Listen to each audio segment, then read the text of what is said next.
Hi everyone, I'm Glenn Flaherty from Board Games and Bourbon, and right now we are going to talk about Flip City. Yes, this game came out a little while ago, but it has some expansions and has a solo quality, so I wanted to tell you about it. Now, Flip City is a game that I have absolutely no feelings about. None. Now, why is that? Well, I played it a handful of times, and I bought it because of the solo. I bought it because the art on the game is very, very cute, and it almost reminded me of Machi Koro, and I was hoping for a faster version, or perhaps an even more strategic version of Machi Koro. Machi Koro, you roll a die, things get activated. This game is a deck builder. You get a hand of cards, you use your currency to buy other cards, that you can then also use your currency to flip the card over, in which it has better effects, and you also get a superpower on the card. Okay, now, the game itself, you get your hand of cards, you put them out, you buy cards, you get a pool of bigger cards. You're ultimately trying to get 7 of these badges, and that means you have the best city. Now, some of the cards also have frowny faces, but if you put out 3 cards and they have frowny faces, your turn is negated. I'm going to compare this to Star Realms. Star Realms I consider a absolutely wonderful deck builder. It's fast, it's engaging. You and your opponent are competing over the cards. There's a lot of player interaction because I'm blowing you up, you're preventing me from drawing perhaps, and it takes not that long. They have a card in it called a Scout, which is really kind of like it's an okay card, but not great. In this game, you have residential cards, equivalent to the Scout. You get a point to spend, yes, but it also gives you a bad frowny face, and unfortunately, you're compelled to play it. You have no option. You have to play it. It's mandatory. If you upgrade this card, it becomes an apartment. You're not required to play it, and you still get a frowny face, but 1 coin. Now, here's the deal. It's very hard to get a lot of money out on the board, at which point you probably want to buy a card that'll really benefit you, a card with a lot of badges. Now, if you want to get this out of your deck, you have to pay 8 coins. That's really hard to get. You could buy a power plant, perhaps. But look at this, if you buy a factory, the only way to get to the power plant is to flip it over, and to do that you need to have 6 coins. Is it hard to get 6? It is hard to get 6. More importantly, while you have 6 cards in your current deck of cards without busting on the 3 frowny faces, this card needs to currently be in your discard deck. So it's not only about having enough money, but having the correct timing where the two can coexist so you can get the benefit. At that point, if you flip this over, this will let you stick an apartment into your opponent's deck, and that is the only interaction in the game. You are not competing for cards. Their play does not prevent you from doing things. It is simply a race to get to 7 points. But it's not really a race because it takes half an hour to 45 minutes. It's more like 2 senior citizens speed walking around a mall in the morning.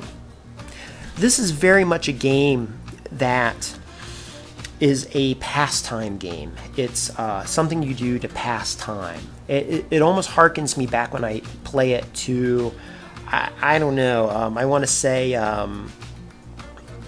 some era where you're sitting on a spring day on the porch, and you're watching the sun go down. It's an easy breezy game. It's very gentle. There's not a lot of tension. There's not always a lot of strategy because your money and your cards have to align on their own. The artwork is very cute. It's not a great game. It is not a bad game. It's not a fun game. It's not an unfun game. It's not a tense game, but it's not without your want to do things. It is just there. The game's just there. I'm so neutral about it. Now, there are expansions coming out. There's like a recycling expansion that's already out, and there's another one coming out, and I forget what it's called, and I'm willing to give that a try. This game came built in with it a card called an office card. This was considered an expansion. What does this do, you might ask? It says, when you would shuffle this card, you may set it aside and put it on top of your deck. Now, what is the benefit of that? Well, I told you before, certain cards are required to go on your deck. When they're in your deck, they're required to be played. This, if you put on top, can stop that. But once you play it, this is exposed and you have to play it anyway. So what good is that expansion? I don't know. It doesn't seem like it does anything. It's not even all that great, man. It just gives you 1 coin. Even if you flip it over, it's only 2 coins. I don't know. I don't think it's all that great. I don't think it changes anything. Maybe I need more plays to realize that, but I usually realize strategy fairly quickly, at least within the first 10 or 12 plays. I see it developing. It just seems like a useless card. I'm sure it has purpose, but I don't see it.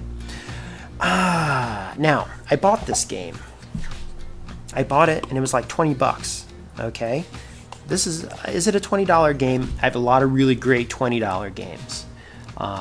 Star Realms, for example, was like 12 or 15 bucks. I would play that over this. The theme, however, might be more appealing to my wife or something. This one is Ascension. Ascension really doesn't have player interaction, does it? It's you against the row, and that's kind of a race, but perhaps more engaging. The art is butt awful on that, though. Anyway, and the list goes on. So this is an okay game. It does have a solo element. The solo element is you, and you get a certain number of rounds to get to 7 points. As you play cards, you also have to take cards out of the deck to play with. So you're racing. It's okay. It's there. I honestly might just play a print and play. But there's something about this game that I want to keep playing. I keep feeling like the next time I play it, I'm really going to get into it, and I'm going to see what the joy is.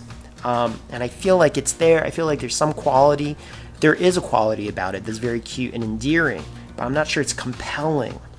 And so I'm kind of torn. Oh boy, I don't know. I'm so neutral in this game. Alright, so I'll tell you what. This is a game I want to hear your thoughts about. Because I'm just not sure. I'm just not seeing it. Maybe you see it. Maybe I do see it, and I just don't know how to name it. Neutral, man. No feelings. Can't recommend it. Cannot unrecommend it. Alright, Flip City with 1 expansion. There's 2 more. I'm willing to give those a go. And looking forward to enjoying them. I want to enjoy all my games. Okay, thanks guys. Talk to you soon.